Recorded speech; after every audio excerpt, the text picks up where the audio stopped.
இந்த கதையோட ஹீரோ வந்து ஒரு டாக்டர், ஹோமியோபதிக் டாக்டர். ஒரு காலேஜில் ப்ரொஃபஸராக இருப்பார். அப்போ வந்து ஃபுல்லாக நடத்திக்கிட்டே இருக்கும்போது ஒரு நல்லா ஸ்டூடெண்ட்ஸ்லாம் படிச்சுக்கிட்டே இருப்பாங்க. ஒரு சீரியஸாக படிச்சுட்டு இருக்கும்போது நடுவில் கொஞ்சம் பிரேக்குக்காக ஒரு காமெடியாக வந்து ஒரு கதை சொல்லுவார். அவர் ஃபஸ்ட்டு வந்து கேட்பார். அவர் நீங்கள் எப்படியாவது வந்து இப்போ ஒரு பாம்பை கண்ணில் பார்த்துருக்கீங்களா, அந்த பாம்பு உங்கள் மேலே ஏறி இருக்கான்ட்டு அவர் கேட்பார். அப்போ அந்த டாக்டர் சொன்னாங்க, அவங்க பசங்கள்லாம் சொன்னாங்க இல்லை பார்த்தது இல்லை, மேலே ஏறுறது இல்லை, தொட்டு பார்த்தா இல்லைன்னு சொன்னாங்க. அப்போ இந்த டாக்டர் வந்து நான் பண்ணியிருக்கேன், எனக்கு என் மேலே ஏறி இருக்குது பாம்புன்னு சொல்லுவார். அப்போ என்ன, நான் சின்ன வயசு ஒரு பேச்சுலராக இருக்கும்போது அது வந்து அவர் ஒரு குட்டி ரூமில் இருப்பார். ரூம் வந்து ரொம்ப குட்டியாக இருக்கும், இந்த ஹால் சைஸ் தான் இருக்கும். ஸோ அங்கே வந்து அவர் ட்ரெஸ் போட்டுப்பார்ல, எப்போவும் ஒரே ட்ரெஸ் தான் போட்டுப்பார். அவர் வேஷ்டி கட்டியிருப்பார். அவர் என்ன பண்ணுவார்னா, இப்போ இந்த வேலைக்கு போயிட்டு வந்து இந்த கோட்டை கட்டி வைப்பார், ஷர்ட்டை கட்டி வைப்பார், வேஷ்டி கட்டிட்டு வேறு ஒரு துணி மாதிரி ஒன்று கட்டிப்பார். இந்த வேஷ்டி வந்து ரொம்ப அழுக்காக இருக்கும். கோட்டில் துவைப்பார், அது வேஷ்டி துவைக்கவே மாட்டார், அது வந்து மாட்டி வச்சுருவார். அப்போ அதெல்லாம் சாப்பிடுவார். வெளியே சாப்பிட்டு வந்துட்டு தூங்கலான்னு போவார். மழை பெஞ்சிட்டு இருக்குவாங்க. அப்போ அந்த இடி சத்தம் தூக்கமே வராது. ஒரு டைனிங் டேபிள் இருக்கும், அதுக்கு மேலே போயிட்டு புக்கு படிக்கலான்னு ஒரு புக்கு எடுப்பார். கையில் எடுத்துகிட்டு பக்கத்தில் ஒரு ரொம்ப வந்து ஹேண்ட்ஸமாக இருக்கணும் ஒரு ஆசை. ஒரு மிரர் இருந்துச்சா, அந்த மிரர் பார்த்துட்டே இருப்பார். படிச்சுட்டு மிரர் பார்த்தாரு. மிரர் பார்க்கும்போது அவர் வந்து பார்த்தாரு, சரி நம்ம வந்து டெய்லி ஷேவ் பண்ணணும், நம்ம பார்க்கும்போது நல்லா இல்லை, டெய்லி ஷேவ் பண்ணிட்டு ரொம்ப தின்னாக ஒரு மீசை வளர்க்கணும், அப்போ தான் அழகாக இருக்கும்னு சொல்லிட்டு அப்போ பிளான் பண்ணிட்டு இருப்பார். இனிமேல் நம்ம டெய்லி ஷேவ் பண்ணணும், தின்னா மீசை வளர்க்கணுன்ட்டு பார்த்துக்கிட்டு இருப்பாரு.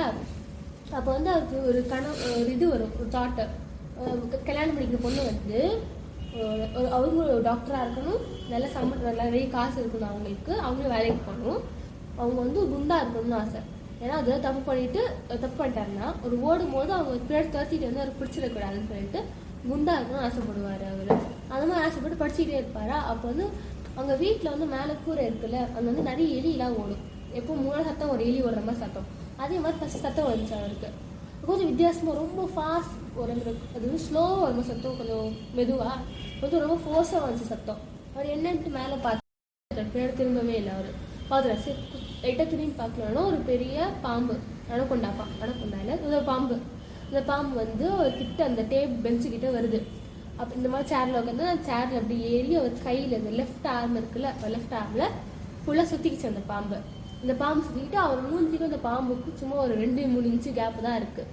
அவ்வளோ பயத்தில் இருக்கார் அவருக்கு. அப்போ வந்து அவர் மூச்சு வாங்க முடியல, ஃபுல்லாக வேர்க்குது அவருக்கு. அவர் வந்து நம்ம ஏதாவது பாவம் பண்ணியிருப்போம் போல், அதான் நமக்கு இப்படி இருக்குது, நம்ம சாவ போகிறோம்னு சொல்லிட்டு அந்த பாம்புக்கு இந்த லெஃப்ட் ஆர்மே வந்து ஒர்க் ஆகாது. எதுவுமே அப்படியே மரத்து படமாக எடுத்து தொட முடியாது, அவ்வளோ வெயிட்டாக இருக்கும் அந்த லெஃப்ட் ஆர்மு. அப்போ அவர் நினச்சிக்கிட்டே இப்போ கடவுள்கிட்ட வேண்டுவார்.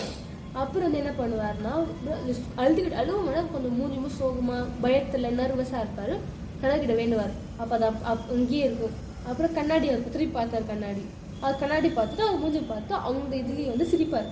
இப்படி சிரிச்ச உடனே என்ன ஆகும், அந்த பாம்பு இருக்குல்ல, இப்படி கண்ணாடி திருப்புவார், லெஃப்ட் ரைட் எடுத்து திருப்புவார் கண்ணாடியை. அந்த பாம்பு அந்த கண்ணாடியில் அந்த மூஞ்சி பார்க்கும். அதோட மூஞ்சி அந்த கண்ணாடியில் பார்த்துட்டு அது என்ன பண்ணும், ஓகே அது அப்படியே லைட்டாக இறங்கி அந்த கண்ணாடிக்கிட்ட போகும். அந்த பாம்பு தான் அந்த கண்ணாடி பார்த்துக்கிட்டே இருக்கும். அப்போ இவன் என்ன சொல்லுவான்னா, ஓகே நம்ம வந்து சிரிச்சதுனால கடவுள் வந்து நம்ம இந்த பாம்பு வந்து இறக்கி விட்டான்னு சொல்லிட்டு அந்த பாம்பை அவன் நினைப்பான்.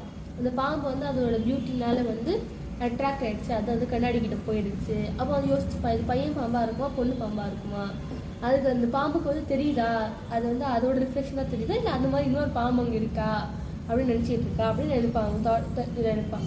இந்த பாம்பு இறங்கிடுச்சா ஒரு 2 நிமிஷம் அப்படியே அங்கே நிற்பான்.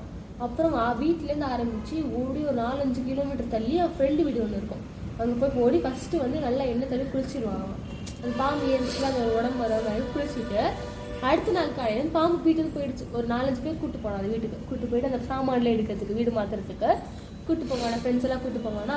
அங்கே பார்த்தா பாம்பு இருக்காது, வீட்டில் எந்த பொருளே இருக்குது, ரொம்ப காலியாக இருந்துச்சு. வீடு புது வீடு மாதிரி இருந்துச்சு. அந்த வீடே ஃபுல்லாக காலியாக, ஒரு பொருளுமே இல்லை. அவன் போடுற ட்ரெஸ்ஸு, அந்த புக்கு, கண்ணாடி எதுவுமே இல்லை. ஆனால் வேஷ்டி மட்டும் அங்கே இருந்துச்சு. அது வெளுக்கு வேஷ்டியில். அப்போ சொல்லுவான், அது இந்த திருடை வந்து ரொம்ப சோம்பேறியாக இருப்பான் போல், இந்த வேஷ்டியை துவைச்சா அவன் போட்டுக்கலாம், துவைக்கிறதுக்கு சோம்பேறித்தானோ, அந்த வேஷ்டியை மட்டும் விட்டுட்டு போயிட்டான் இப்படி சொல்லிட்டு போயிடுவான். அதை வந்து கதை சொல்லிகிட்டு இருப்பான். அப்புறம் கதை சொல்லிட்டு கேட்பாங்க திருப்பி, அந்த பாம்பை நீங்கள் பார்த்துருக்கீங்களா அந்த ஸ்டூடெண்ட்டில், இது வரைக்கும் என் பாம்பை பார்க்கல. அப்புறம் இன்னொரு பையன் கேட்பான், நீங்கள் நினச்சிங்களா உங்கள் ஒய்ஃப் வந்து குண்டாக இருக்கணும், மெடிக்கல் இந்த இந்த டாக்டராக இருக்கணும், அப்படிதான் இருக்காங்களான்ட்டு.